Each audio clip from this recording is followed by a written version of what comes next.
भारताचे एक सार्वभौम समाजवादी धर्मनिरपेक्ष लोकशाही गणराज्य घडवण्याचा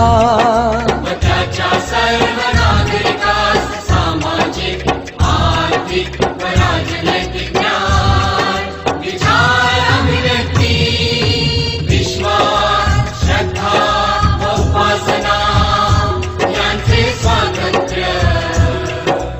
दर्जाची व संधीची समानता निश्चितपणे प्राप्त करून देण्याचा आणि त्या सर्वांमध्ये व्यक्तीची प्रतिष्ठा व राष्ट्राची एकता आणि एकात्मता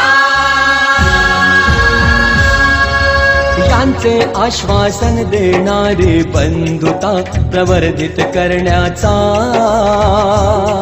संकल्पपूर्वक निर्धार करून